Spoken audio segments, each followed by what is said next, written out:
ورنہ اتنے ہونہار فوجیوں کے بیچ میں تو بالکل ہی مسفٹ ہوں، وہ مسکراتے ہوئے بولی تو لیلا کو برا لگا۔ سر ابھی تمہارے ہڈن ٹیلنٹ سے واقف نہیں نا، جس سے تمہارے دادا جان واقف ہیں، اس لیے وہ تمہارے ساتھ یہ سلوک کرتے ہیں۔ تھوڑا ٹیلنٹ شو کرواؤ گی اپنا تو وہ بھی تمہارے گرویدہ ہو جائیں گے، لیلا اسی کندھے پہ تھپکی دیتے بولی، اور فاروق ان دونوں کو مسکرا کر دیکھتا دانت پیس کر رہ گیا۔ کس سے پوچھ کر تم نے اسے ٹیم سے نکالا ہے ارزم؟ ریٹائرڈ کرنل صفدر اس کے سامنے کھڑے اس پہ گرج رہے تھے۔ یقیناً ان تک اطلاع پہنچ گئی تھی، مگر ارزم کو پرواہ نہ تھی۔ میں اس ٹیم کا لیڈر ہوں، مجھے کسی سے پوچھنے کی ضرورت نہیں ہے۔ اگر ایک بھی بندہ ٹیم میں نااہل ہوگا تو ساری ٹیم کو خمیازہ بھگتنا پڑتا ہے، جو میں بھگت چکا ہوں۔ اس لیے آپ میرے پاس پھر سے اس کی سفارش لے کر نہ آئے۔ وہ لفظ پھر سے پر زور دیتا بولا تو کرنل صفدر کی رگیں تن گئیں۔ میں تم سے عہدے میں بھی بڑا ہوں اور عمر میں بھی، مجھے پتا ہے کہ کس میں کتنا ٹیلنٹ ہے، اور تمہاری ٹیم میں نے اسے شامل کر کے کوئی غلط نہیں کیا۔ تم اسے نہیں جانتے، وہ سرفراز کی بیٹی ہے، اسے خود بھی نہیں پتا کہ وہ کیا کر سکتی ہے، مگر مجھے اس پر پورا بھروسہ ہے۔ ایک دن وہ ضرور کچھ بڑا کر کے دکھائے گی، وہ فخر سے بولے تو ارزم نے بیزاریت سے انہیں دیکھا۔ آپ کو لگتا ہے کہ وہ انکل سرفراز کی طرح بہادری میں جھنڈے گاڑے گی؟ مگر مجھے کوئی غلط فہمی نہیں ہے، وہ ایک نمبر کی نااہل اور جذباتی لڑکی ہے۔ آپ اس کا ٹرانسفر حیدرآباد میں کروا دیں، وہاں شاید وہ کچھ کام کر سکے، مگر وہ میری ٹیم کا حصہ بن کر نہیں رہے گی۔ اور کرنل صفدر کچھ دیر تک اپنے پوتے کو دیکھتے رہے، جو حد سے زیادہ شفاف ہو چکا تھا۔ میں تو اسے تمہاری زندگی میں شامل کرنے کا سوچ رہا ہوں، اور تم اس کے ساتھ ایک ٹیم نہیں بننا چاہتے؟ افسوس ہے تم پر۔ ان کی بات پر ارزم جھٹکا کھا کر رہ گیا۔ واٹ؟ کیا واقعی آپ اس عمر میں داخل ہو چکے ہیں جب انسان سٹھیا جاتا ہے؟ وہ ہنستے ہوئے بولا تو صفدر اپنے لاڈلے پوتے کی شکل دیکھ کر رہ گئے۔ میں اس عمر میں داخل ہو چکا ہوں جب انسان زندگی سے اتنا کچھ سیکھ لیتا ہے کہ آنے والے وقت کے بارے میں پہلے سے ہی سب پیشن گوئی مل جاتی ہے، اور مجھے بھی مل چکی ہے کہ تمہارا مقدر صرف سندس ہے۔ تم جتنا مرضی بھاگ لو، اپنے مقدر سے نہیں بھاگ سکتے۔ یہ بول کر وہ صوفے سے اٹھے، ارزم کے کندھے پر ہاتھ رکھا۔ اگر تمہیں وہ اپنی جتنی قابل نہیں لگتی تو اسے بناؤ، مگر اسے ساتھ رکھو، میں اسے کہیں نہیں بھیج رہا۔ کندھے پر دباؤ ڈالے وہ باہر کی طرف جانے لگے۔ دادا جان، آپ مجھے بلیک میل نہیں کر سکتے، میں ارزم حیات ہوں، مجھے آج تک کوئی کسی چیز کے لیے مجبور نہیں کر سکا، وہ نرم مگر ٹھوس لہجے میں بولا تو کرنل صفدر کچھ پل اسے دیکھ کر رہ گئے، پھر اپنا سگار منہ میں ڈالا اور باہر نکل گئے۔ ابھی اسے سمجھانا بیکار تھا، میں تب تک واپس نہیں جاؤں گی جب تک اس گینگ تک نہیں پہنچ جاتی۔ میں نے ہی سب کچھ خراب کیا ہے نا، اب میں ہی سب ٹھیک بھی کروں گی، سندس ایک عزم سے بولی تو لیلا نے سیٹی بجائی، اور فاروق ان دونوں کو گھور کر رہ گیا۔ میجر ارزم کا آرڈر ہے کہ واپس آ جاؤ، میں ان کی حکم عدولی کر کے اپنی عزت کا جنازہ مزید نہیں نکلوا سکتا۔ تم نے اگر یہاں رہنا ہے تو شوق سے رہو، ویسے بھی اب تم ٹیم سے باہر ہو، کچھ دن آؤٹنگ کر لو۔ وہ اسے طنز کر گیا اور سندس تلملا کر رہ گئی۔ یہ بندہ کچھ زیادہ ہی نہیں پر نکالنے لگا سندس، لگتا ہے اس کے پر کاٹنے پڑیں گے۔ لیلا نے سلگتی نظروں سے کیپٹن فاروق کو دیکھا، اور لیلا کی یہ نظر ہی اسے سیدھا کرنے کے لیے کافی ہوتی تھی۔ تم کیوں اس سرپری لڑکی کی حمایت کر رہی ہو لیلا؟ ہر انسان کو اپنے حصے کی غلطی کا کفارہ دینا ہوتا ہے۔ جب مجھ سے غلطی ہوئی تھی تو کیسے تم دونوں نے ماتھے پر آنکھیں رکھ لی تھی، میری پرموشن بھی رک گئی، اب بدلہ لینے کی باری میری ہے، میں تو نہیں سپورٹ کروں گا بس۔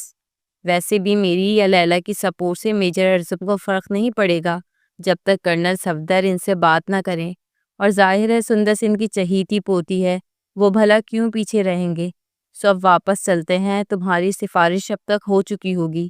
اور میجر اعظم کا غصہ بھی ٹھنڈا پڑ گیا ہوگا۔ وہ گاڑی کا دروازہ کھولتے ان دونوں کو بیٹھنے کا اشارہ کر رہا تھا۔ سندس اسے گھور کر رہ گئی۔ سچ کہا تم نے، دادا کی وجہ سے ہی میں اتنے سڑے ہوئے لوگوں کے ساتھ کام کر رہی ہوں، ورنہ اس سے بہت بہتر جگہ پر ہوتی۔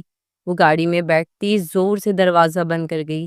وہ تینوں اس مشن امپاسبل کو درمیان میں چھوڑ کر واپس جا رہے تھے، مگر سندس کے دماغ میں کچھ اور ہی چل رہا تھا۔ اسے اس گینگ تک پہنچنا تھا، چاہے اکیلے ہی کیوں نہ جوخم اٹھانا پڑتا۔ مگر ان کے بارے میں جتنی بھی انفارمیشن اب تک ملی تھی وہ ایک فائل کی صورت میجر اعظم کے لاکر میں محفوظ تھی۔ اگر سندس اس فائل تک پہنچ جاتی تو کچھ نہ کچھ سرا اس کے ہاتھ لگ ہی جانا تھا۔ لیلا اور فاروق اعظم کے سامنے سر جھکائے کھڑے تھے۔ سندس وہاں موجود نہیں تھی، سو میجر اعظم کے چہرے کے تاثرات نارمل تھی۔ میں نے ایک دوسری اور قابل ٹیم کو اس یونیورسٹی بھیج دیا ہے۔ آج سے اس مشن پہ وہی لوگ کام کریں گے۔ ان کا کور بھی بنا دیا ہے، کچھ نیو ایڈمیشنز کے طور پر اور کیپٹن سرفراز کو ایک ٹرینی لیکچرار کے طور پر۔ اس لیے یونیورسٹی کی انتظامیہ کو شک بھی نہیں ہوگا اور وہ تم لوگوں سے بہت اچھا کام کریں گے، مجھے یقین ہے۔ تم دونوں ایک دوسرے مشن پہ کام کرو گے، اس کی ڈیٹیل آج شام میں پروجیکٹر پر سمجھا دوں گا۔ وہ تحکم دیتا اپنی چیئر سے اٹھا۔ مگر سر پلیز ہمیں ایک اور چانس دے دیں، اس بار آپ کو کوئی مایوسی نہیں ہوگی، اور پلیز سندس کو معاف کر دیں، اس بچے کو بچانا بھی ضروری تھا، لیلا نے ہکلاتے ہوئے کہا۔ میجر اعظم ایک لمحے کو ٹھہر گیا، پھر قدم قدم چلتا اس کے قریب آیا۔ میجر اعظم کسی کو دوسرا چانس کب دیتا ہے لیلا؟ اور دوسری بات، اس نااہل لڑکی کا ہر کوئی سفارشی کیوں بنا پھر رہا ہے یہاں، جو خود چوہیا کی طرح بل میں گھسی ہے، اپنے سفارشیوں کو آگے کر رہی ہے۔ ایک دم میجر اعظم کا لہجہ درست ہوا تو لیلا کانپ کر رہ گئی۔ فاروق نے افسوس سے لیلا کی جانب دیکھا، پھر آگے بڑھا۔ سر اب ہم چلتے ہیں، کل آپ ہمیں نیو مشن کے بارے میں بتا دیجیے گا، اس بار کوئی غلطی نہیں ہوگی۔ وہ اسے سلیوٹ کرتا اجازت مانگ رہا تھا، لیلا بھی اس کے پیچھے دم دبا کر بھاگ گئی۔ اف، نہ جانے بیچاری کون لڑکی ہوگی جو میجر اعظم جیسے انسان کے ساتھ زندگی گزارے گی۔ میں تو 5 منٹ بھی ان کے پاس کھڑی ہو جاؤں تو سانس اٹک جاتی ہے۔ لیلا نے باہر کھلی فضا میں سانس لیا اور فاروق ہنسنے لگا۔ شکر کرو تمہارا پالا مجھ جیسے کول انسان سے پڑا ہے، اپنی قسمت پہ رشک کیا کرو۔ وہ آنکھ دباتا اسے چھیڑنے لگا۔ خیر اتنے بھی اچھے نہیں ہو تم، یہ تو بس میں نے ترس کھا لیا اور تمہارا پرپوزل ایکسپٹ کر لیا، شکر کرو، وہ دائے بے نیازی سے بولی، اور پھر وہ دونوں ہی کھلکھلا کر ہنسنے لگے۔ وہ بلی کسی چال چلتی ہوئی اس کمرے میں داخل ہوئی تھی، جو کمرہ کم اور موت کا کنواں زیادہ تھا۔ اس اپارٹمنٹ کی ڈپلیکیٹ چابی دادا جان کے پاس تھی، سو ان کے کمرے سے اٹھانے میں کامیاب ہو گئی تھی۔ اپارٹمنٹ چھوٹا سا تھا مگر انتہائی نفاست اور ترتیب سے سجا تھا۔ اس نے کسی بھی چیز کو ہاتھ لگانے سے گریز کیا۔ اپارٹمنٹ مکمل تاریکی میں ڈوبا تھا، اس نے لائٹس نہیں جلائی تھی۔ وہ کوئی بھی نشان چھوڑے بغیر یہاں سے جانا چاہتی تھی۔ میجر اعظم کا کمرہ 2nd فلور پر تھا۔ وہ دل کی دھڑکنوں پر قابو پاتی کمرے کے دروازہ آہستگی سے کھولتی اندر آئی، اپنی سرچ لائٹ سے ادھر ادھر کچھ تلاش کرنے لگی۔ اتنی اہم فائل وہ دراز میں تو نہیں رکھے گا، یقیناً لاکر میں ہوگی۔ اس نے کبرڈ کھولا، سرچ لائٹ منہ میں ڈالی، کپڑے جو بہت ترتیب سے لٹکے تھے اور نیچے کچھ طے شدہ پڑے تھے۔ اف، اس الماری میں تو کپڑے ہیں، دوسری الماری چیک کرتی ہوں۔ منہ میں بڑبڑاتی وہ دوسری الماری کے شیشے کو سلائڈ کرتی اسے کھول چکی تھی۔ سامنے ہی نیچے لاکر تھا جس پر 4 چوکھٹے بنے تھے۔ کوڈ والا لاکر، وہ مسکرا کر اس کے بٹن مہارت سے پریس کرنے لگی۔ اس نے کوڈ چینج نہیں کیا تھا، ایک کلک کی آواز سے لاکر کھل گیا تو وہ فاتحانہ انداز میں مسکرائی تھی۔ کچھ دن پہلے اسے میجر اعظم کے ساتھ یہاں آنے کا اتفاق ہوا تھا۔ وہ عجلت میں تھا، اس کی موجودگی میں ہی کوڈ پریس کیا۔ سندس اس وقت سامنے لگے آئینے میں اسے دیکھ سکتی تھی۔ یہ کوڈ تو وہ آنکھیں بند کر کے پریس کر سکتی ہی تھی، جو صوبیدار حیات کی ڈیٹ آف ڈیتھ تھی۔ اس نے جیسے ہی لاکر کھولا، سامنے کچھ فائلز ترتیب سے پڑی تھی۔ سرچ لائٹ میں وہ تسلی سے ایک ایک فائل کھنگالنے لگی۔ اسے بے فکری تھی کیونکہ آج وہ اپارٹمنٹ نہیں آنے والا تھا۔ دوسری اور پھر تیسری فائل کھولنے پر وہ خوشی سے چیخی۔ اتنا آسان تھا اس کے اپارٹمنٹ سے فائل اڑانا، مگر اسے فائل چرانی نہیں تھی، بلکہ ہر پرنٹ کی تصویر بس موبائل میں محفوظ کرنی تھی۔ وہ تصویر لینے کے بعد احتیاط سے اس نیلی فائل کو لاکر میں رکھنے لگی۔ اس سے پہلے کہ وہ واپس مڑتی، اچانک اس کی نظر ایک چیز پر پڑی۔ وہ بالکل ٹھہر گئی، حیرت کا شدید جھٹکا لگا، منہ پورا کھل گیا۔ ناقابل یقین، ایسے کیسے ہو سکتا ہے؟ وہ اس نازک سی ہیئر پن کو ہاتھ میں اٹھائے آنکھیں پھاڑے دیکھ رہی تھی۔ بے یقینی تھی۔ یہ ہیئر پن تو مجھ سے کھو گئی تھی جس دن تایا کی ڈیتھ ہوئی تھی۔ پھر یہ یہاں کیا کر رہی ہے؟ ہاتھ میں پکڑے وہ ابھی تک ششوپنج میں تھی کہ اچانک اسے کوئی اپنے قریب آتا محسوس ہوا۔ اس کے پورے بدن کے رونگٹے کھڑے ہو گئے۔ اس کی چھٹی حس شدید خطرے کی گھنٹی بجا رہی تھی۔ کہ کوئی اپارٹمنٹ میں داخل ہوا ہے اور سیڑھیاں چڑھ رہا ہے۔ وہ بجلی کسی تیزی سے لاکر بند کر الماری کا سلائڈ بند کر کے ادھر ادھر دیکھنے لگی۔ سرچ لائٹ اس نے بند کر دی۔ اب مکمل اندھیرا تھا۔ ایک کلک کی آواز سے دروازہ کھل چکا تھا۔ اس سے پہلے کہ کمرے میں روشنی ہوتی، وہ جھٹ سے کھڑکی کے سامنے لگے دبیز پردوں کے پیچھے چھپ گئی۔ دل اتنی زور سے دھڑک رہا تھا جیسے ابھی باہر آ جائے گا۔ کمرے کی لائٹس چل چکی تھی، وہ واپس آ چکا تھا اور سندس کا سانس حلق میں ہی اٹک گیا، مگر اسے اپنا سانس تک روک کر رکھنا تھا کیونکہ وہ دور سے ہی کسی آدم ذات کو سونگھ لینے کی صلاحیت رکھتا تھا۔ اب کیا کروں؟ وہ شدید پریشان ہوئی۔ کچھ دیر تک وہ ادھر ادھر کھٹر پٹر کرتا رہا، جیسے تسلی کر رہا ہو کہ اس کے کمرے میں کوئی آیا تو نہیں تھا۔ پھر واش روم کا دروازہ کھلا اور بند ہوا۔ وہ ایک دم پردے کے پیچھے سے نکلی۔ کمرہ مکمل روشن ہو چکا تھا، اسے جلدی سے یہاں سے نکلنا تھا۔ ایک دم وہ بکھلا کر بھاگی کہ اس کا پیر رپٹا اور وہ منہ کے بل گری۔ شکر کہ کوئی چیز نیچے نہیں گری تھی۔ قالین پہ گرنے سے آواز نہیں آئی۔ اچانک اندر شاور بند ہوا۔ او خدایا، وہ ابھی باہر آ جائے گا، کیا کروں؟ اچانک وہ کلا بازیاں کھاتی بیڈ کے نیچے چلی گئی اور دروازہ کھل گیا۔ وہ فریش ہو کر باہر آ چکا تھا۔ اس کے بعد سفید پیر ہی نظر آ رہے تھے جو قالین پہ چل رہے تھے۔ سندس نے اپنا سانس روک لیا۔ وہ کچھ دیر تک آئینے میں کھڑا رہا، پھر کھڑکی کے پردے پیچھے ہٹائے، ارد گرد دیکھا، پردے برابر کیے اور بیڈ پہ آ کر لیٹ گیا۔ اب اوپر وہ تھا اور نیچے سندس، جو سانس ابھی بھی روکی ہوئی تھی۔ جسم پورا پسینے میں بھیگ چکا تھا۔ آہستہ سے سانس خارج کرتی وہ اس کے سونے کا انتظار کر رہی تھی۔ کمرے کی لائٹس ڈم ہو چکی تھیں۔ تھوڑی دیر بعد اس کی ہموار سانسوں کی آواز آئی۔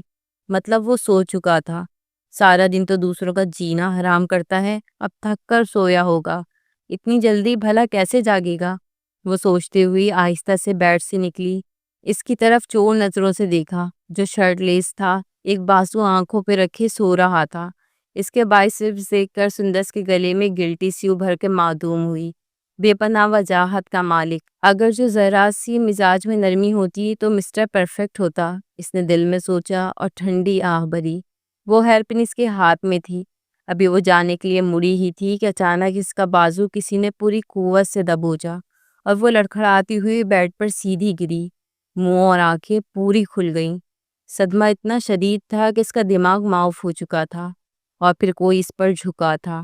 وہ جس نے جسم پر شرٹ بھی نہیں پہن رکھی تھی، اپنی بھوری آنکھوں میں شرارے بھرے اس سے گھور رہا تھا۔ سندس نے بے اختیار آنکھیں بند کر لی، منہ پر ہاتھ رکھ لیے۔ آج تو اس کی خوبصورت زندگی کا اختتام تھا۔ بھلا ابھی وہ دنیا میں رہی ہی کتنا عرصہ تھی، اسے اپنی قسمت پر افسوس ہوا۔ بتانا پسند کریں گی کہ ہمارے غریب خانے میں آپ نے کیسے اپنے قدم مبارک رکھے؟ طنز کا پہلا تیر چلا اور سندس کے دل میں سوراخ کر گیا۔ آنکھیں کھولو اور مجھے دیکھو، کون ہوں میں؟ کیا بھول گئی تم کہ میجر اعظم خان کے گھر میں چوروں کی طرح گھسنے کی کیا سزا ہوتی ہے؟ وہ اس ننھی جان پر شدت سے چلایا تو سندس نے پٹ سے آنکھیں کھولی۔ وہ میں دراصل الفاظ حلق سے برآمد کرنا مشکل ہو گئے۔ آپ میرے اوپر سے ہٹیں پلیز، مجھے سانس نہیں آ رہا۔ وہ ہلکی سی مزاحمت کرنے لگی اور وہ جو پورا اس پر جھکا ہوا تھا جیسے ہوش میں آیا، ایک دم سے پیچھے ہٹا۔ سندس بمشکل اٹھ پائی تھی۔ بتاؤ مجھے، کیا چرا کر بھاگ رہی تھی تم؟ مجھے کیا بے وقوف سمجھ رکھا ہے کہ کوئی میرے اپارٹمنٹ میں گھسے گا اور میں بے خبر رہوں گا؟ میں نے کچھ نہیں چرایا، آپ سو جائیں آرام سے، گڈ نائٹ۔ وہ ایک دم سے بھاگی تو اعظم نے اسے پیچھے سے دبوچ لیا۔ اس کی مضبوط گرفت میں وہ کہیں نہیں جا سکتی تھی۔ چھوڑے، مجھے درد ہو رہا ہے، وہ چلانے لگی، مگر اعظم کا ایک بازو اس کی کلائی کو مروڑے ہوئے تھا اور دوسرا اس کے کندھوں کے گرد آگے کی طرف حمائل تھا۔ وہ پوری اس کے شکنجے میں تھی۔ جب تک بتاؤ گی نہیں کیسے چھوڑ سکتا ہوں تمہیں؟ وہ اس کے کان میں چلایا تو سندس نے بے اختیار ہیئر پن اس کے کندھے میں زور سے چبھائی۔ وہ ایک دم سے بلبلا اٹھا اور پیچھے ہٹا۔ اس جنگلی بلی سے اس حملے کی امید نہ تھی۔ وہ اس کے سامنے آئی، آنکھوں میں شرارے بھرے۔ میں اپنی چیز واپس لینے آئی تھی، لے کر جا رہی ہوں۔ چور تو تم ہو میجر اعظم، وہ ہیئر پن اس کی آنکھوں کے سامنے لہراتے بولی۔ تو اعظم اپنی تکلیف بھول گیا۔ وہ بالکل گنگ سا اسے دیکھ رہا تھا۔ تمہاری ہمت کیسے ہوئی میرے لاکر تک آنے کی، ہاں؟ اور کوٹ کا کیسا علم ہوا تمہیں؟ وہ حیران بھی تھا اور غصے میں بھی۔ اپنی چیز واپس لینے کے لیے ہمت دکھانی پڑتی ہے، وہ عزم سے بولی۔ تو میجر اعظم اسے گھور کر رہ گیا۔ ویسے تو بڑی نااہل ہو تم، مگر چوری کرنے کا فن اور دوسروں کے لاکرز میں گھسنے کا گر بڑا آتا ہے تمہیں، وہ کاٹدار لہجے میں بولتا سندس کو اندر تک سلگا گیا۔ میں چور ہوں تو مجھے جیل بھیج دیں یا میرا عہدہ مجھ سے چھین لیں میجر اعظم، میں بھی تو دیکھوں کہ آپ میں کتنا دم خم ہے۔ وہ اسے چیلنج کرتی بولی تو وہ لاجواب ہوا۔ اور میرے خلاف کچھ بھی دادا جان کو بتانے سے پہلے یہ ضرور ذہن میں رکھ لینا کہ میں بھی آپ کو اس ہیئر پن کے لیے کٹہرے میں کھڑا کروں گی کہ یہ آپ کے لاکر میں کیا کر رہی تھی۔ وہ ہیئر پن اس کے آگے لہراتی ہوئی وہاں سے رفو چکر ہوئی اور کتنے ہی پل اعظم سکتے میں کھڑا رہا۔ پھر ایک دلفریب سی مسکراہٹ اس کے عنابی لبوں سے ٹکرائی جس میں کچھ ماضی کا حوالہ بھی تھا۔ اعظم بھائی پلیز یہ میتھس کا سوال سمجھا دینا، پتہ نہیں کس کے دماغ کی خرافات تھی، یہ میتھس پہلے ہی پلے نہیں پڑتی۔ سندس جو 17 سال کی تھی 22 سالہ اعظم کے آگے پیچھے کتاب لیے گھوم رہی تھی۔ وہ اسے دیکھ کر مسکرایا تھا، آنکھوں میں چمک سی ابھری جو صرف سندس کو دیکھ کر ہی ابھرتی تھی، مگر وہ شاید اس جذبے سے انجان اپنی موج میں مست لڑکی تھی۔ ارے اتنا آسان سوال ہے بد دماغ لڑکی، ابھی تو تم نے اتنا مشکل ٹیسٹ کلیئر کر کے لیفٹیننٹ بننا ہے میری طرح، وہ فخر سے بولا تو سندس نے ناک سے مکھی اڑائی۔ قسم سے میرا بس چلتا تو میں میتھس رکھتی ہی نہ، مجھے نہیں شوق گولیوں اور بندوقوں کا، میں تو ڈاکٹر بننا چاہتی تھی۔ کیا ہو جاتا اگر فیملی میں ایک عدد فرد پاکستان کی حفاظت کرنے کے عہدے سے محروم رہ جاتا تو، مگر بابا کو کون سمجھائے، وہ سر پکڑ کر بیٹھ گئی۔ ارے ارے میری نازک سی بیٹی کو اب کیا شکوہ ہے بابا جانے سے؟ میجر جنرل سرفراز لاؤنج میں داخل ہوئے تو سندس کے آخری الفاظ ان کے کانوں میں پڑے۔ سندس لپک کر ان کے گلے لگی۔ آپ آ گئے بابا، میں بہت بور ہو جاتی ہوں جب بھی آپ جاتے ہیں، اس لیے مجھے یہ جاب نہیں کرنی تھی بابا، مجھے ڈاکٹر بننا تھا، وہ نروٹھے لہجے میں بولی۔ بس آپ کی ضد کے آگے مجھے میتھس جیسے سبجیکٹ میں سر کھپانا پڑ رہا ہے۔ تو سرفراز ہنس دیے۔ اچھا اعظم ہے نا بیٹا، جو بھی مسئلہ ہو اس سے سمجھ لیا کرو، دیکھو نا اس بار پہلے ہی ٹیسٹ میں کامیاب ہوا ہے، ماشاءاللہ سے میں چاہتا ہوں کہ تم بھی ایسے کامیاب ہو۔ اعظم ان کی بات پہ مسکرایا۔ چچا جان یہ کڑمغز لڑکی ضرور آپ کا نام ڈبوئے گی، ہماری پوری فیملی ہی اتنی اعلیٰ عہدوں پہ فائز ہے، نہ جانے یہ کس پر چلی گئی۔ اعظم نے اسے چھیڑا تو وہ تب گئی۔ میں نالائق نہیں ہوں، بس میرا انٹرسٹ نہیں ہے، وہ بے نیازی سے بولی تو سرفراز اسے دیکھ کر رہ گئے۔ ٹھیک ہے بیٹا، اگر تم میڈیکل کرنا چاہتی ہو ابھی بھی وقت نہیں ہاتھ سے گیا، میں تمہارا ایڈمیشن کروا دوں گا، وہ افسردہ سے بولے تو سندس کے دل کو کچھ ہوا۔ نہیں بابا، آپ کا یہ خواب اب میں پورا کروں گی، چاہے مجھے میتھس کے ساتھ کشتی ہی کیوں نہ کرنا پڑے۔ اس کی بات پر سبھی ہنس پڑے تھے۔ میتھس کے ساتھ کشتی ضرور کرو، مگر ایک بات ہمیشہ ذہن میں رکھنا بیٹی کہ کبھی بھی اپنے وطن کے ساتھ غداری مت کرنا۔ جس عہدے پر ہم سب فائز ہیں اس کا بوجھ اٹھانا اتنا آسان نہیں ہوتا۔ آپ کو دشمنوں کے ساتھ تو لڑنا ہی پڑتا ہے، مگر ملک کے اندرونی دشمنوں سے زیادہ محتاط رہنا ہوتا ہے۔ مجھے امید ہے میری بیٹی میرا نام کبھی نہیں ڈبوئے گی۔ میجر جنرل سرفراز اس کا ماتھا چھومتے بولے تو اعظم بھی مسکرا دیا تھا۔ یہ تو سب سے اہم سبق تھا جو اس نے بھی بچپن سے یاد کر رکھا تھا۔ کرنل صفدر کے دو ہی بیٹے تھے، حیات صفدر اور سرفراز صفدر۔ اپنے باپ کی طرح وہ بھی آرمی میں ہی تھے۔ حیات صفدر صوبے دار تھے اور سرفراز صفدر میجر جنرل کے عہدے پر فائز تھے۔ حیات کا بیٹا اعظم حیات بہت ہی ذہین اور کمپیٹنٹ تھا، اسے بہت آگے تک جانا تھا۔ حال ہی میں اس نے لیفٹیننٹ کا امتحان پاس کیا تھا اور پہلا ہی امتحان کلیئر کر لیا تھا۔ دوسری طرف سرفراز کی بیٹی سندس جو گھر بھر کی لاڈلی تھی، اسے شروع سے ہی میڈیکل فیلڈ میں جانا تھا، مگر اپنے بابا جان کا خواب پورا کرنے کے لیے اسے بھی اسی فیلڈ میں آنا پڑا۔ مگر میتھ صرف اسے اعظم کے سمجھانے پر ہی سمجھ میں آتی تھی۔ وہ جب بھی فری ہوتا اس پر سر کھپاتا رہتا، مگر آج کل جاب کی وجہ سے وہ کافی مصروف تھا، سندس کو وقت نہیں دے پا رہا تھا اور سندس اس بات سے چڑ جاتی تھی۔ آج بھی وہ اس کے سر پر سوار تھی اور اعظم اس کے نخرے اٹھا رہا تھا۔ سر کیا میں اندر آ سکتا ہوں؟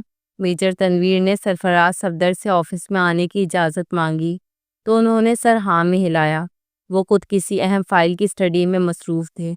سر اوپر سے آرڈرز کافی سخت ملے ہیں، آپ کو یہ مشن چھوڑنا ہوگا ورنہ ہمارے لیے اچھا نہیں ہوگا۔ میجر تنویر کے لہجے میں تشویش تھی۔ میجر جنرل سرفراز اسے دیکھ کر مسکرائے۔ تم جانتے بھی ہو اس مشن کو چھوڑنے سے کئی زندگیاں داؤ پر لگ جائیں گی۔ ہمیں ان دہشت گردوں کو ہر حال میں پکڑنا ہے۔ اب تو ہم بہت قریب پہنچ چکے ہیں ان کے۔ میں خود جنرل توصیف کمال سے بات کروں گا اس معاملے میں کہ وہ اپنے آرڈرز واپس لے لیں، تم فکر مت کرو۔ مگر میجر تنویر ابھی بھی متفکر تھا۔ سر، جب ہمارے ملک کے اہم عہدوں کے لوگ ہی ان دہشت گردوں کے ساتھ مل جائیں گے تو پھر ایماندار لوگوں کو اپنی جان کے لالے پڑ جاتے ہیں۔ یہ کیس بہت حساس بن چکا ہے۔ اس کیس میں صرف دہشت گردوں کے ہی نقاب نہیں اتریں گے بلکہ ہمارے ملک کی اسٹیبلشمنٹ بھی بے نقاب ہو جائے گی۔ اس لیے وہ ہر حال میں اس کیس کو روکیں گے، چاہے ان کو کسی ایماندار کی جان ہی کیوں نہ لینی پڑے۔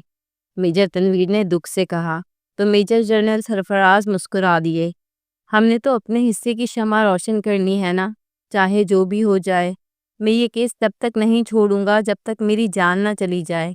موت کے علاوہ مجھے کوئی چیز نہیں ٹال سکتی۔ وہ عزم سے بولے تو تنویر سر کو خم دیے وہاں سے چلا گیا۔ وہ جان گیا تھا کہ سرفراز جیسے ایماندار کا ساتھ اب بہت قلیل رہ گیا ہے۔ اعظم گھر میں داخل ہوا تو ہر جانب خاموشی تھی۔ لاؤنج بھی خالی پڑا تھا، ورنہ ریٹائرڈ کرنل صفدر اکثر ہی لاؤنج میں اخبار پڑھتے یا نیوز سنتے پائے جاتے تھے۔ وہ اپنے کمرے میں جانے کے لیے مڑا تو اچانک دوسرے کمرے سے آوازیں آ رہی تھیں۔ وہ وہیں رک گیا۔ میجر جنرل سرفراز اور اعظم کے بابا حیات صفدر کے درمیان تکرار ہو رہی تھی۔ اعظم کو کچھ تشویش لاحق ہوئی۔ ایسے بھی کیا چل رہا ہے؟ وہ دروازے کے باہر کھڑا ہو گیا کہ اندر جا کر خود حال معلوم کرے۔ ہمارے ہی لوگ اتنے نیچ ہو سکتے ہیں، میں نے سوچا نہ تھا۔ اب وہ باقاعدہ بلیک میلنگ پر اتر آئے ہیں۔ کل رات ایک مشکوک نمبر سے کال آئی تھی، مجھے دھمکا رہا تھا وہ کہ یہ کیس چھوڑ دو ورنہ تمہاری ایک ہی بیٹی ہے، اس سے بھی ہاتھ دھو بیٹھو گے۔ یہ بولتے ہوئے ان کی آواز کپ کپائی تھی۔ اعظم ایک دم ٹھہر گیا۔ کیا اسے اندر جانا چاہیے تھا؟ ابھی وہ سوچ رہا تھا کہ میجر جنرل سرفراز کے الفاظ اس کے کانوں سے ٹکرائے۔ حیات، تم میرے بڑے بھائی ہو، میرے لیے بہت معتبر ہو۔ میں چاہتا ہوں کہ تم سندس کی حفاظت کرو، اسے کہیں لے جاؤ۔ یہاں اس کی جان کو خطرہ ہے، میں کسی بھی قیمت پر اپنی بیٹی کو نہیں کھو سکتا۔ اب وہ رو رہے تھے۔ اعظم ایک لمحے کو پیچھے ہٹا۔ اسے اندر نہیں جانا چاہیے تھا، نہ جانے کیا بات ہو رہی تھی۔ وہ اپنے کمرے میں آ گیا مگر بے چینی حد سے سوا تھی۔ میں بابا سے پوچھوں گا کیا بات ہے، وہ دل میں سوچ کر رہ گیا۔ مگر اسی رات اسے پیچھے سے کال آئی کہ ابھی ڈیوٹی پر پہنچو، اس لیے وہ افراتفری میں نکلا تھا، سب کچھ فراموش کیے، مگر آنے والا دن اس کی زندگی بدل کر رکھنے والا تھا۔ یہ تم کیا کہہ رہے ہو سرفراز؟ اتنا کیوں خوفزدہ ہو؟ یہ وردی تم سے نڈر ہونے کی ڈیمانڈ کرتی ہے۔ جب ہم یہ وردی پہن کر حلف لیتے ہیں تو دل سے سارے ڈر اور خوف نکال دیتے ہیں۔ تم بھی مضبوط رہو۔ ریٹائرڈ کرنل صفدر کو جب سرفراز کو ملنے والی دھمکیوں کی بھنک پڑی تو وہ انہیں سمجھانے لگے۔ بابا جان، مجھے اپنی پرواہ نہیں، میں اس ملک کے لیے اپنی جان اور اپنے خون کا آخری خطرہ بھی بہا دوں گا۔ بس مجھے سندس کی فکر ہے، وہ بچی ہے، اس کا کیا قصور؟ میں چاہتا ہوں کہ وہ کچھ عرصے کے لیے کہیں چلی جائے، جب تک حالات کنٹرول میں آ جائیں گے تو میں اسے بلوا لوں گا۔ آپ کو اندازہ نہیں ہے کہ ہمارے اپنے ہی ہمارے کس قدر خلاف ہو چکے ہیں۔ وہ مجھے روکنے کے لیے کسی بھی حد تک جا سکتے ہیں مگر میں نہیں رکوں گا۔ بس سندس کو محفوظ کرنا چاہتا ہوں۔ وہ التجا کرنے لگے تو کرنل صفدر سوچ میں پڑ گئے۔ اس میں اتنی پریشانی کی کیا بات ہے سرفراز؟ میں تمہاری بیٹی کا ذمہ لیتا ہوں، اپنی جان سے بڑھ کر اس کی حفاظت کروں گا۔ وہ صرف تمہاری بیٹی نہیں، میری ہونے والی بہو بھی ہے۔ حیات صفدر جو پاس ہی بیٹھے تھے اپنے بھائی کو تسلی دینے لگے۔ میں آج ہی اسے ایک محفوظ جگہ پر چھوڑ آتا ہوں، تم اس کی طرف سے بالکل بے فکر رہو۔ اور میجر جنرل سرفراز واقعی بے فکر ہو گئے۔ سندس اس اچانک افتاد پر حیران تھی کہ بابا، میرا کالج، اس کا کیا ہوگا؟ میری اسٹڈیز کا نقصان ہوگا؟ ابھی تو میں نے دل لگا کر پڑھنا شروع کیا تھا۔ وہ ناراضگی سے بولی۔ ارے بیٹا، کچھ دن کے لیے ہم کالج سے بریک لے لیں گے، بس کوئی سوال نہ کرو اور جلدی سے اپنا ضروری سامان نکالو اور انکل کے ساتھ جاؤ۔ شاباش، وہ اسے سینے سے لگاتے بولے تو سندس ہاں میں سر ہلاتے کمرے میں چلی گئی۔ پہلے سوچا ارزن کو کال کر کے بتا دے، مگر پھر اس کے لیے وقت نہ ملا۔ آئینے کے سامنے کھڑی جلدی سے بال بنانے لگی۔ وہاں ڈریسنگ پر اس کی فیوریٹ ہیئر پن پڑی تھی، تتلی کی شکل کی، جو اس کی ماں کی نشانی تھی اور جسے وہ ساتھ رکھتی تھی۔ وہ لگا کر باہر نکلی اور حیات انکل کے ساتھ گاڑی میں بیٹھ گئی۔ دوران سفر وہ ان کے ساتھ ہلکی پھلکی گپ شپ کرتی رہی اور وہ بھی مسکرا کر اسے جواب دیتے رہے۔ حیات انکل، ہم جا کہاں رہے ہیں؟ وہ بھی اتنی رات کو؟ صبح کے وقت بھی تو جا سکتے تھے نا؟ اس نے معصومیت سے پوچھا تو وہ مسکرا دیے۔ بس تمہیں بہت اچھی جگہ لے جا رہا ہوں، جہاں تمہاری ضرورت کا ہر سامان ہوگا۔ تمہیں گھر سے نکلنے کی ضرورت نہیں ہوگی، نہ ہی تم نکلو گی۔ مجھ سے وعدہ کرو، چاہے کچھ بھی ہو جائے تم گھر سے نہیں نکلو گی۔ وہ اسے بار بار یاد دہانی کروا رہے تھے۔ اس نے ہاں میں سر ہلایا، مگر سوال کرنے کی اجازت نہ تھی۔ گاڑی ایک بہت ہی خوبصورت سی کاٹیج کے سامنے رکی۔ حیات صفدر نے ارد گرد محتاط سا دیکھا، پھر گاڑی سے اترے اور سندس کو بھی اترنے کا کہا۔ وہ بھی ان کے پیچھے چل دی۔ کاٹیج کے باہر سیکورٹی گارڈ کھڑا تھا۔ اسے چند ہدایات دیتے وہ اسی لیے اندر چلے گئے۔ وہ چھوٹی سی کاٹیج ہر طرح کے جدید سامان سے لبریز تھی، بہت خوبصورت۔ سندس منہ کھولے دیکھ رہی تھی۔ یار انکل، بڑے چھپے رستم ہیں آپ، اتنی اچھی چیز چھپا کر رکھی تھی اب تک۔ وہ ناراض ہوئی۔ یہ میں تمہیں تمہاری شادی پہ گفٹ کرنا چاہتا تھا، مگر آج سے یہ تمہاری ہوئی۔ سندس خوشی سے جھوم گئی۔ وہاں ایک میڈ بھی تھی، 40 سال کی عمر کی۔ حیات صاحب نے اسے سندس کا خاص خیال رکھنے کو کہا، پھر اس کے ماتھے پر پیار کیا اور چلے گئے۔ مگر سندس نہیں جانتی تھی کہ یہ ان کی آخری ملاقات ہے۔ وہ اس وقت ایبٹ آباد میں آن ڈیوٹی تھا جب اچانک اس کا فون بجا۔ یہ ایک فون کال اس کی زندگی بدل کر رکھنے والی تھی۔ اس نے فون کان سے لگایا اور وہیں جامد ہو گیا، کیونکہ جو خبر اسے سنائی دی گئی تھی وہ اس کے جسم سے جان نکالنے جیسی تھی۔ پھر سب کچھ سلو موشن میں ہونے لگا۔ اس کے قدم کہیں پر پڑ رہے تھے اور دماغ کہیں پر تھا۔ اسے اطلاع ملی تھی کہ اس کے بابا جان کی گاڑی کو کسی نے اڑا دیا ہے بیچ سڑک پر۔ یہ خبر اس پر قیامت بن کر آئی تھی۔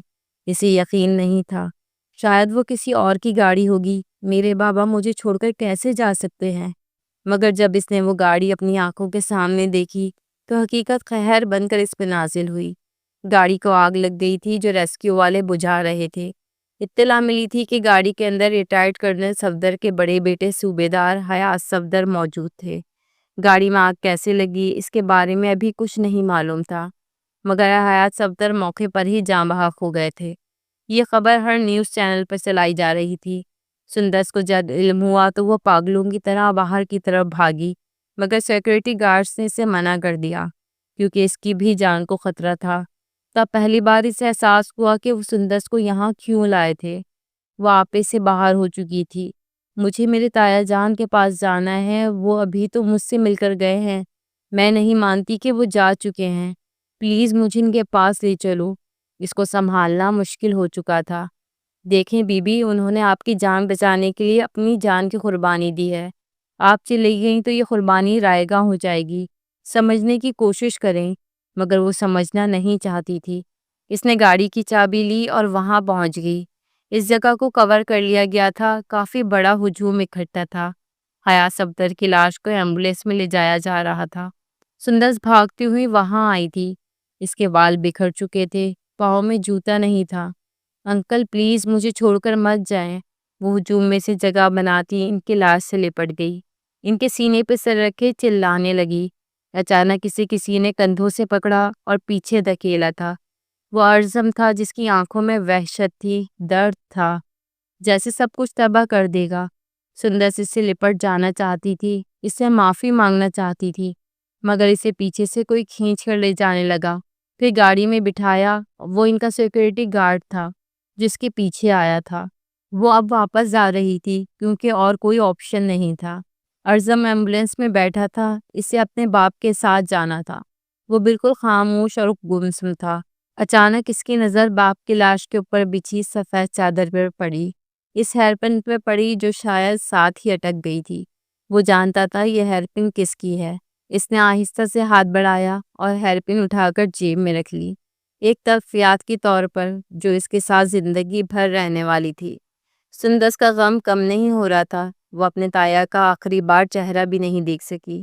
اسی کاٹیج میں بند ہو کر رہ گئی، مگر یہ اس کے غم کا اختتام نہیں بلکہ ابتدا تھی، کیونکہ ٹھیک ایک ہفتے بعد ایک نیوز ٹی وی پر چلی۔ میجر جنرل سرفراز نے اپنے آفس میں اپنی ہی گن سے خود کا خاتمہ کر لیا۔ یہ نیوز بار بار ٹی وی پہ چل رہی تھی اور سندس کو لگا جیسے اس کی ساری دنیا ہی ختم ہو گئی ہو۔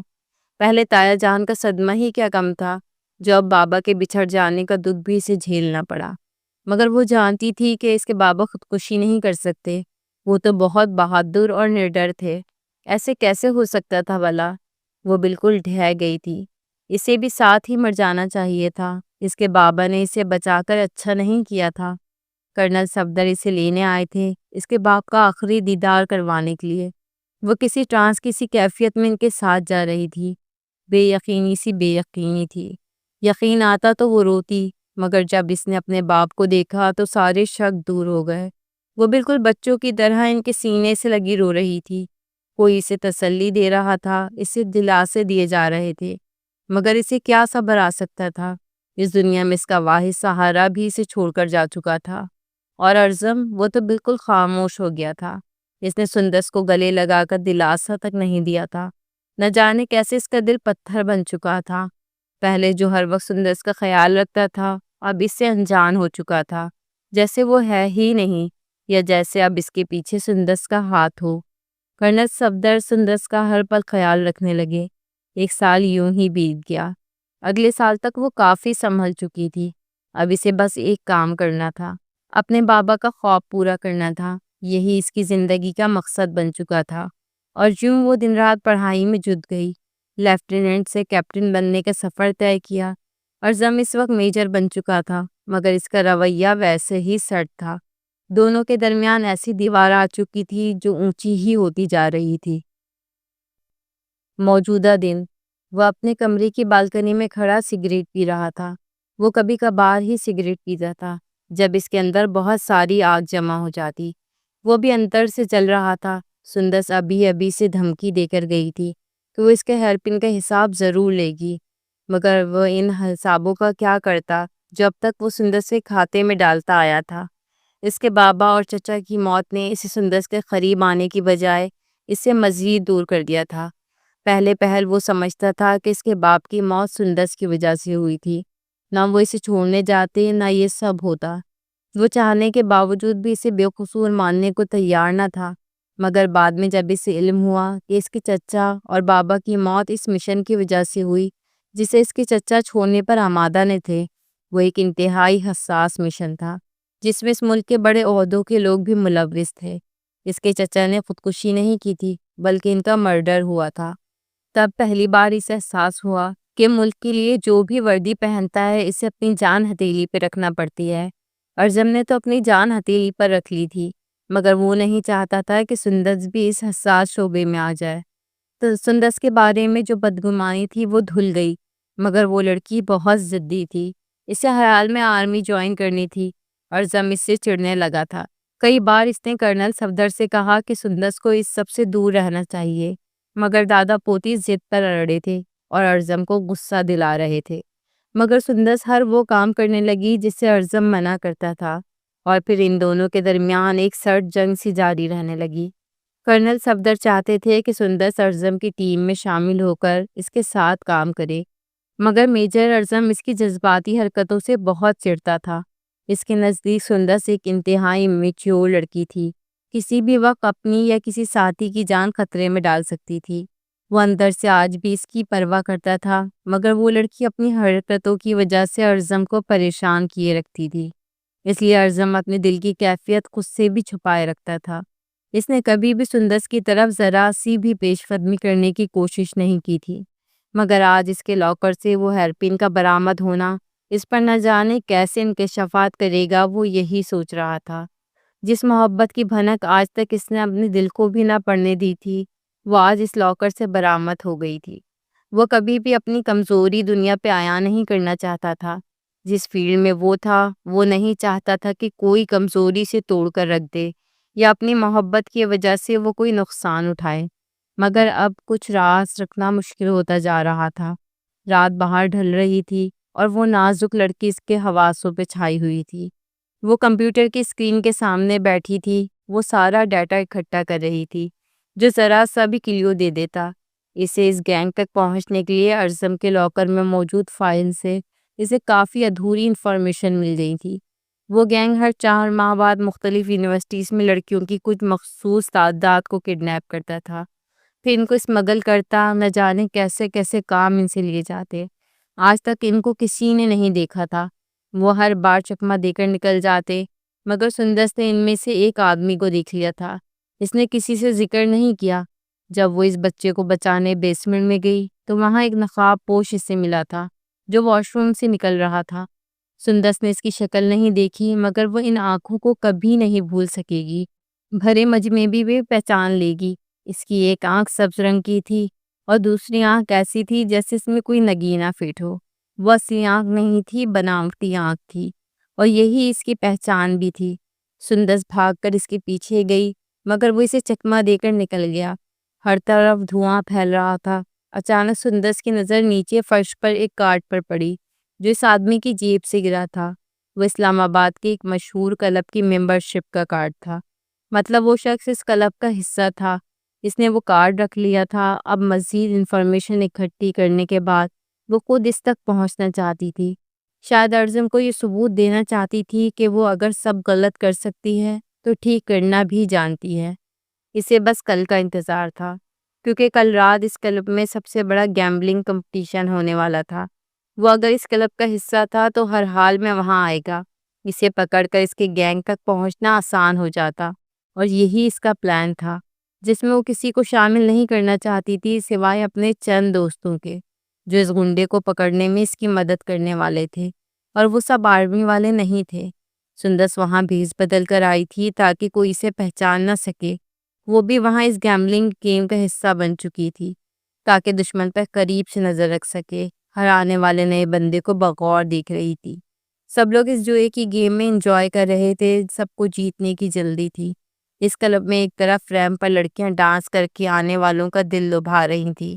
بے شمار رنگ برنگی روشنیاں سب کے چہروں پہ عجیب نقش و نگار بنا رہی تھی۔ وقت بیتتا جا رہا تھا، مگر وہ آدمی ابھی تک نہیں آیا تھا۔ سندس کو یقین تھا وہ ضرور آئے گا۔ پھر اچانک دروازے سے وہ داخل ہوتا نظر آیا۔ اس نے آنکھوں پہ چشمہ چڑھا رکھا تھا۔ اس کی عمر 35 سے 40 سال کے درمیان تھی۔ پہلے سندس نے اس کی طرف کوئی خاص توجہ نہ دی، مگر جب اس نے اپنے چشمہ اتارا تو سندس کے رونگٹے کھڑے ہو گئے۔ یہ وہی تھا، ایک بناوٹی آنکھ والا۔ وہ اسے اچھی طرح پہچان گئی تھی۔ اب اس کی شکل بھی اسے یاد رہنے والی تھی۔ آج اسے ہر حال میں اس آدمی کو پکڑنا تھا جو شکل سے ہی خبیث لگ رہا تھا۔ کچھ دیر تک لڑکیوں کے ساتھ ڈانس کرتا رہا اور پھر اس گیم کا حصہ بن گیا۔ سندس بس اس کے کہیں اکیلے ہونے کا انتظار کر رہی تھی۔ تھوڑی دیر بعد وہ آدمی واش رومز کی طرف نکل گیا اور سندس بھی دبے قدموں اس کے پیچھے جانے لگی۔ دل زور سے دھڑک رہا تھا۔ وہ کوئی غلطی نہیں کرنا چاہتی تھی۔ واش روم سے باہر کھڑی وہ اپنی گھڑی میں موجود بٹن پریس کر کے باہر کوئی پیغام دے رہی تھی کہ گاڑی تیار رکھیں۔ اسے بس اس آدمی کو بے ہوش کرنا تھا اور پھر دوسرے خفیہ راستے سے باہر تک لے جانا تھا بس۔ جب وہ باہر نکلا تو سندس نے انتہائی مہارت سے اس کی گردن میں ایک سوئی چبھوئی۔ وہ ہاتھ پاؤں مارنے لگا اور پھر بے ہوش ہو گیا۔ بس اتنا سا کام تھا۔ وہ اسے گھسیٹ کر دوسرے گیٹ سے باہر لائی جہاں گاڑی میں 2 لڑکے پہلے سے موجود تھے۔ سندس نے ان کو اشارہ کیا۔ وہ اسکول اسٹوڈنٹس لگتے تھے جن کی مدد اس نے لی تھی۔ وہ اسے گاڑی میں ڈال چکے تھے۔ سندس ڈرائیونگ سیٹ پر بیٹھی گاڑی احتیاط سے چلانے لگی۔ آج اس نے بڑا کام کیا تھا۔ اب تو ارزم اس سے خوش ہو جائے گا یقیناً۔ دل میں خود کو داد دیتی وہ اپنے خفیہ ٹھکانے کی جانب روانہ ہو گئی۔ پہلے اسے اس آدمی سے خود اگلوانا تھا۔ اگر وہ نہ مانتا تو اسے اپنی ٹیم کے حوالے کر دینا تھا۔ یہی اس کا پلان تھا۔ گاڑی رات کے وقت سنسان سڑک پر چل رہی تھی، مگر اس کا پلان تب فیل ہوا جب اس کی گاڑی کے سامنے ایک بڑا ٹرک آن رکا اور اس کا راستہ بند ہو گیا۔ وہ ہارن بجانے لگی مگر وہ ٹرک نہ ہٹا۔ سندس کو تشویش لاحق ہوئی۔ اس کے ساتھی لڑکوں کے پسینے چھوٹ گئے۔ اس طرح کا کام انہوں نے پہلی بار کیا تھا۔ اچانک ٹرک کا پچھلا بڑا دروازہ کھل گیا جیسے اس گاڑی کو اپنے اندر نکلنے والا ہو۔ سندس کو پہلی بار خطرے کی گھنٹی سنائی دی۔ اس سے پہلے کہ وہ گاڑی کو ریورس کرتی پیچھے سے موٹر بائکس آ گئیں۔ وہ لڑکے اس قدر حواس باختہ ہو گئے کہ جلدی سے گاڑی کا دروازہ کھول کر قریبی جھاڑیوں میں چلے گئے، اور سندس کو لگا کہ وہ اکیلی اس ٹریپ میں پھنس چکی ہے۔ وہ جیسے ہی باہر نکلی، کسی نے اس کے منہ پر رومال رکھا اور وہ ہوش و کر سے بیگانہ ہو گئی۔ اس کی آنکھ ایک نیم تاریک کمرے میں کھلی تھی، جہاں وہ کرسی کے اوپر رسیوں سے بندھی تھی۔ وہ اس گینگ کے ہتھے چڑھ چکی تھی، فرار کا کوئی راستہ نہ تھا۔ اس کے ساتھیوں کو تو علم تک نہ تھا کہ وہ کہاں ہوگی۔ چاروں طرف بس اندھیرا نظر آ رہا تھا۔ اچانک کسی کے قدموں کی چاپ اس کے اعصاب پر ہتھوڑے کی طرح برسی۔ اس نے آنکھیں اٹھا کر دیکھا تو ایک مکروہ چہرہ اپنے ہاتھ میں بیلٹ لیے اس کے سامنے کھڑا تھا۔ ہاں ہاں ہاں، تم وہ پہلی لڑکی ہو جس نے ہمارا پیچھا کرنے کی کامیاب کوشش کی، مگر افسوس کہ تم ابھی بچی ہو اور ہم اس گیم کے پرانے کھلاڑی ہیں۔ اب بتاؤ تمہاری کیا خدمت کریں ہم؟ وہ سندس کو اندر تک اترتی غلیظ نظروں سے دیکھتا غرایا۔ کمینے انسان، ایک بار مجھے آزاد کرو تو بتاؤں گی تمہیں کہ کس میں کتنا دم ہے۔ وہ اسے دیکھ کر غصے سے پھنکاری تو اس کا فیخہ ہوا میں بلند ہوا۔ اس کے پیچھے 3 آدمی اور اندر داخل ہوئے، ہٹے کٹے حبشیوں جیسے، جو اسے بھوکے کتوں کی طرح دیکھ رہے تھے۔ ان میں سے ایک بولا، اسے آزاد کر دو، سب مل کے اس کے ساتھ پہلے آنکھ مچولی کھیلیں گے۔ جب دل بھر جائے گا تو اسے اتنا ماریں گے کہ آج کے بعد یہ تو کیا، کوئی بھی ہمارا تعاقب کرنے کا نہیں سوچے گا۔ وہ مکرو چہرے والے جہنم کے دروغوں سے کم نہیں لگ رہے تھے۔ سندس کو اپنا سانس گھٹتا محسوس ہوا۔ اس نے ٹریننگ ضرور حاصل کی تھی، مگر وہ اکیلی تھی اور سامنے 4 ہٹے کھٹے بھیڑیے، ان کا مقابلہ وہ نہیں کر سکتی تھی۔ اچانک اس آدمی نے بیلٹ زور سے چابک کی طرح اس کے ہاتھوں پر مارنا شروع کر دیا۔ سندس کی چیخیں آسمان کو ہلا گئیں۔ اس نے پہلی بار اپنے سامنے اذیت ناک موت کو اپنا منتظر پایا تھا۔ وہ ابھی ابھی اپنے اپارٹمنٹ آیا تھا، غصے سے بھرا ہوا۔ 3 گھنٹے پہلے اسے اپنے سورسز سے خفیہ پیغام ملا تھا، جس میں اسلام آباد کے مشہور کلب کی لوکیشن تھی۔ یقیناً وہاں کوئی آنے والا تھا، اس لیے اسے اطلاع ملی۔ وہ جلدی سے وہاں پہنچا تھا، مگر وہاں پہنچنے سے پہلے ہی وہ اسے چکما دے گئے تھے، اس لیے اسے واپس آنا پڑا۔ اسے ہر حال میں ان تک پہنچنا تھا، جو اگلے کچھ دنوں میں کہیں اور حملہ کرنے والے تھے۔ وہ انتہائی شاطر تھے، مگر ارزم نے اس بار ٹھان لی تھی کہ انہیں پکڑ کر ہی رہے گا۔ اچانک اس کا موبائل بجا۔ اس نے دیکھا تو کوئی اننون نمبر تھا۔ احتیاط سے فون کان سے لگایا۔ وہ کسی لڑکی کی کانپتی آواز تھی۔ سر، ہمیں معاف کر دیں، ہم سے بہت بڑی غلطی ہو گئی۔ ہم سندس میم کو وہاں اکیلے چھوڑ کر بھاگ گئے۔ ہم بہت ڈر گئے تھے۔ وہ لڑکا نہ جانے کیا بولے جا رہا تھا۔ سیدھی طرح بولو، کیا کہنا چاہتے ہو؟ کون ہو تم؟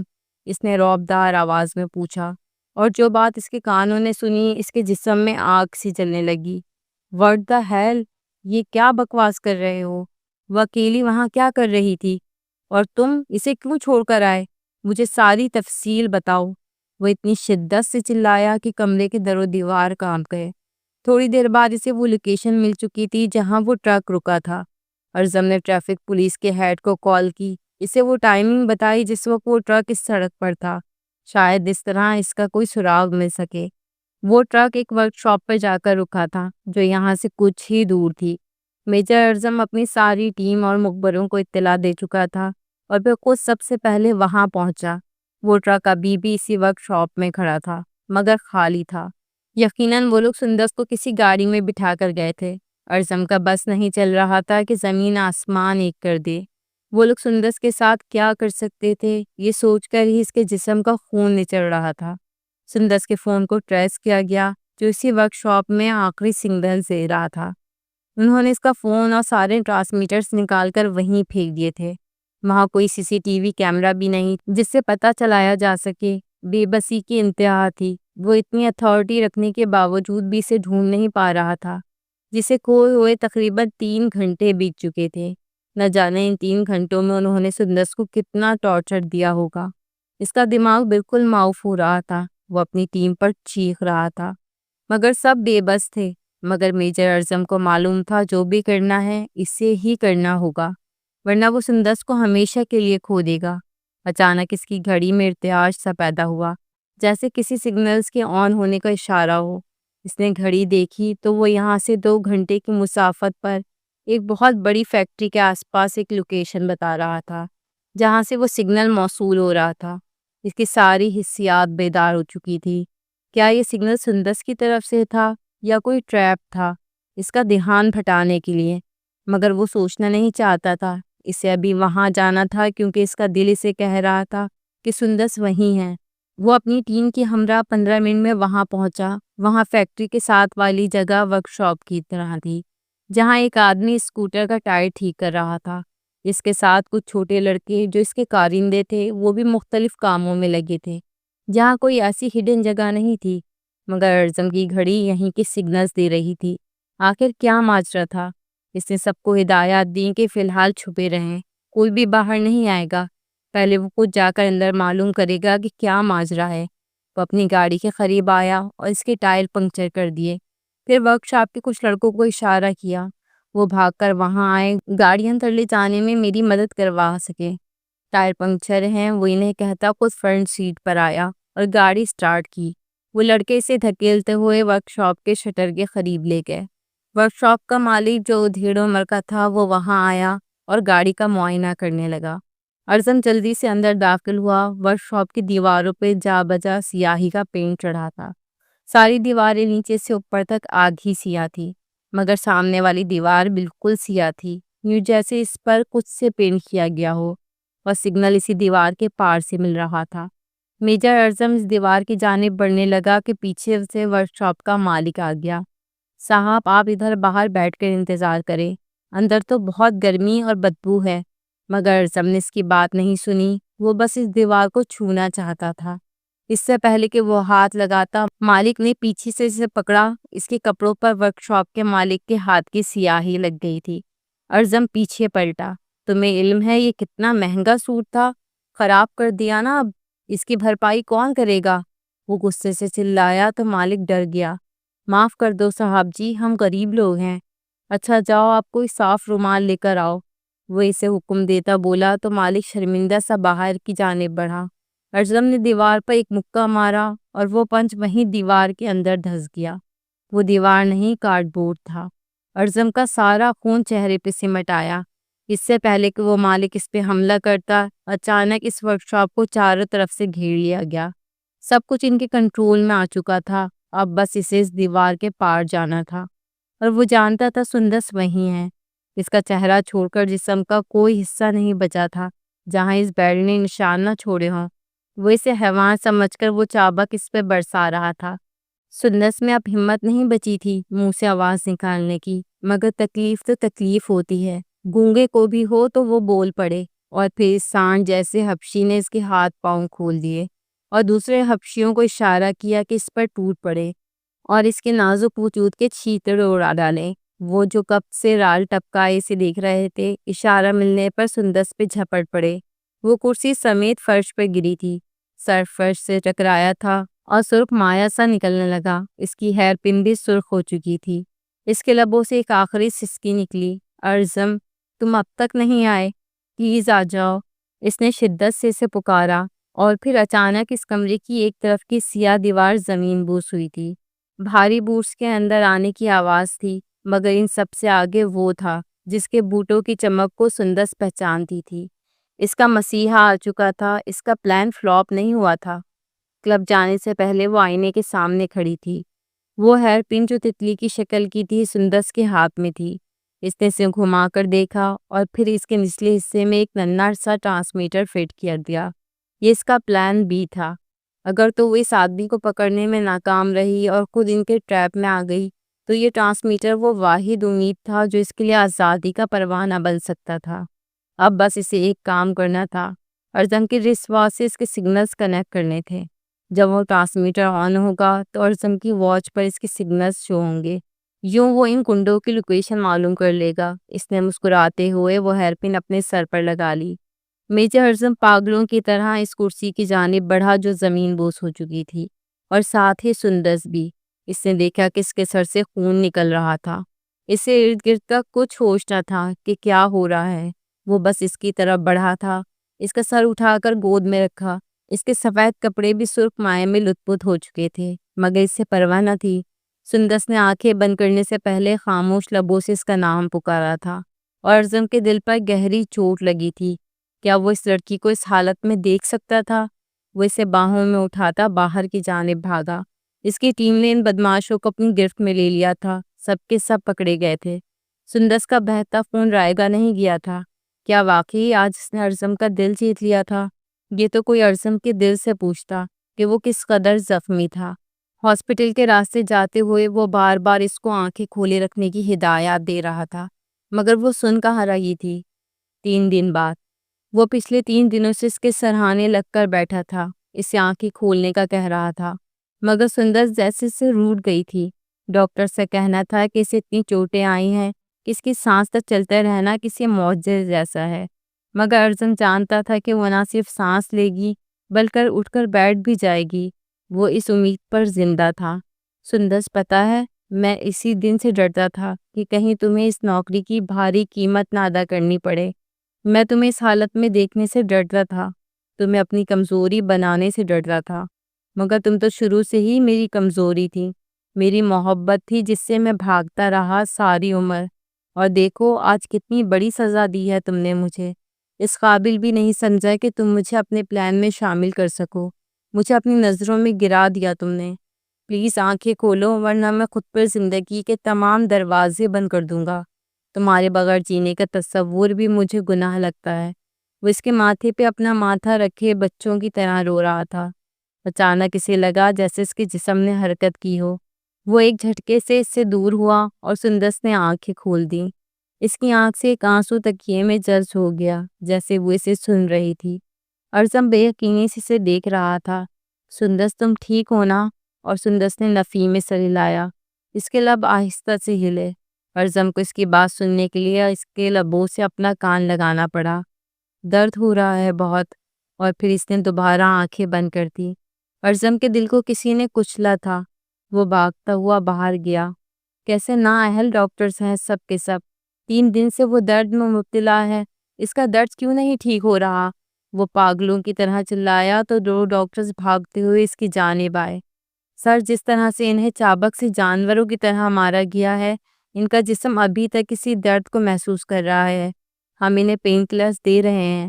آپ پریشان مت ہوں، کچھ دن میں وہ ٹھیک ہو جائیں گی۔ ڈاکٹر سے کندھے پہ ہاتھ رکھتا بولا۔ کیا مطلب کچھ دن؟ میں اسے 1 منٹ بھی اس اذیت میں نہیں دیکھ سکتا۔ جو بھی کرو مگر اس کا درد کم کرو، ورنہ میں اسے کسی اور ہاسپٹل لے جاؤں گا۔ کیپٹن فاروق اور لیلا اس کی جانب بڑھے۔ سر، یہ سب سے بیسٹ ہاسپٹل ہے اور بیسٹ ٹریٹمنٹ ہے، آپ فکر مت کریں، وہ ٹھیک ہو جائے گی جلدی۔ اور وہ بے بسی سے دیوار میں مکہ مار گیا۔ اسے اپنا غصہ کسی اور پر نکالنا تھا۔ وہ سب گنڈے پولیس کی بجائے آرمی کی کسٹڈی میں تھے۔ انہیں 3 دن سے سخت ٹارچر دیا جا رہا تھا۔ ان سب لڑکیوں کے ٹھکانے معلوم کیے گئے، کچھ کو بازیاب کرایا گیا اور بہت ساری لڑکیاں بیرون ملک فروخت ہو چکی تھیں۔ ارزم کے اندر جو وحشت بھری تھی وہ ان سب پر نکالنا چاہتا تھا۔ جب وہ انہیں ہر طرح کی اذیت دے چکا تو تھک کر دوبارہ ہاسپٹل چلا گیا۔ 3 دن مزید گزر گئے اور وہ مسلسل دوائیوں کے زیر اثر تھی۔ ہوش آتا تو درد سے کراہنے لگتی اور میجر ارزم ہاسپٹل سر پر اٹھا لیتا۔ بالآخر 1 ہفتے کے بعد جب وہ کافی بہتر ہوئی تو اسے ڈسچارج کر دیا گیا۔ ڈاکٹرز نے سکھ کا سانس لیا تھا۔ وہ اپنے روم میں بیڈ پر نیم دراز تھی۔ کرنل صفدر افسوس سے اسے دیکھ رہے تھے اور ارزم اس کی میڈیسن سے اسے کھلا رہا تھا جس پہ وہ ناک بھوں چڑھا رہی تھی۔ یہ تو کھانے پڑیں گی محترمہ، کس نے کہا تھا تمہیں ہیرو پنتی دکھانے کو؟ وہ اسے کئی بار ڈانٹ چکا تھا۔ سخت خول جیسے پھر سے چڑھ گیا تھا۔ کرنل صفدر اسے گھورنے لگے۔ میری بچی کے ساتھ پیار سے بولو ورنہ دفع ہو جاؤ، میں خود دیکھ بھال کر لوں گا۔ ارزم ایک لمحے کو نرم پڑا۔ اچھا، اب مجھے مت سکھائیں، آپ جائیں اپنے کمرے میں آرام کریں۔ اس عمر میں جلدی سو جانا چاہیے، ہر وقت اس کے سر پر کیوں بیٹھے رہتے ہیں؟ وہ انہیں اٹھاتا ہوا باہر کی جانب بڑھا اور اپنے کمرے میں بھیج کر دروازہ بند کر دیا۔ سندر اسے ابھی بھی ناگواری سے دیکھ رہی تھی۔ وہ اس کے فیس ایکسپریشنز کو نظر انداز کرتا اس کے پہلو میں بیٹھا اسے سوپ پلانے لگا۔ مجھے نہیں پینا کڑوا سوپ، کم از کم سوپ بنانا تو سیکھ لیں، وہ ناگواری سے بولی۔ اچھا پھر بتاؤ کس چیز کی طلب ہے، میں بنا دوں؟ سوپ میں تو زہر ملا ہے نا، وہ ناگواری سے بولا۔ مجھے 3 دن پہلے والا وہ ارزم واپس چاہیے جو میرے بال سہلا رہا تھا۔ مجھ سے پیار بھری باتیں کر رہا تھا۔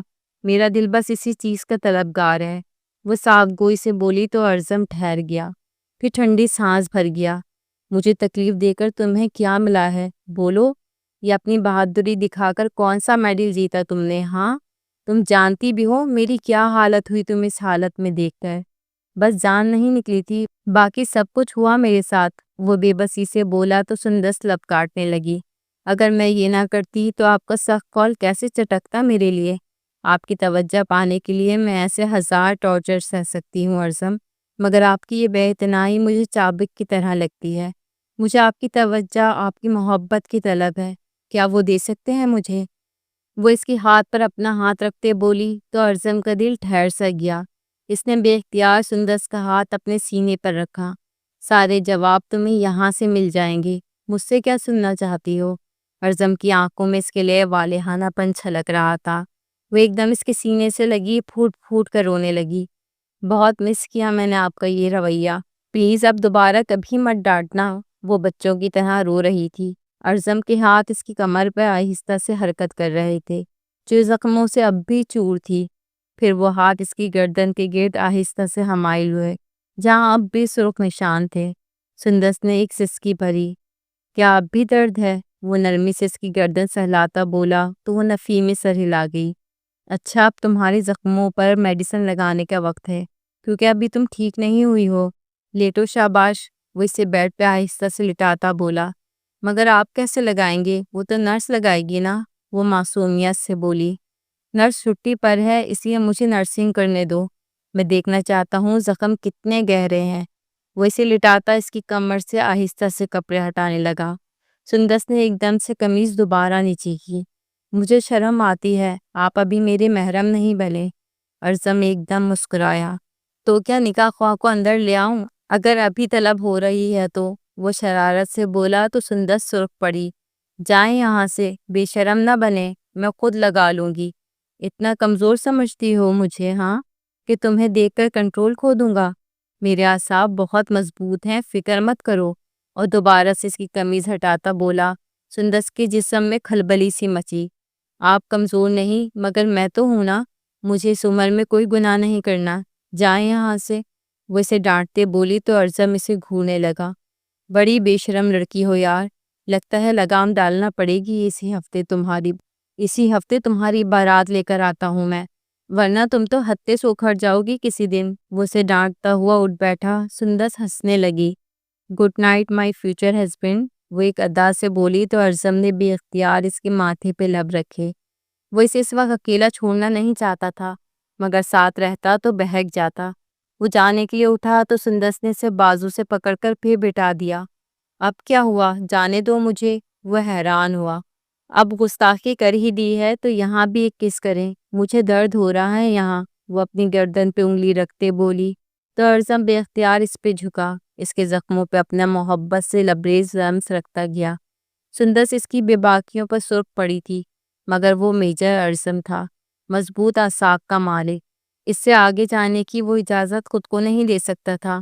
سو جاؤ اب، شاید تمہیں دوا کی ضرورت نہ پڑے آج۔ وہ اس کے بالوں میں انگلیاں چلاتا اٹھا اور چلا گیا۔ سندس کے لبوں پر دل فریب مسکراہٹ رنگ گئی۔ وہ جانتی تھی اس رات کی صبح ان کے ملن کی نوید لے کر ابھرے گی، کیونکہ ارزم اب مزید دور نہیں رہ سکے گا۔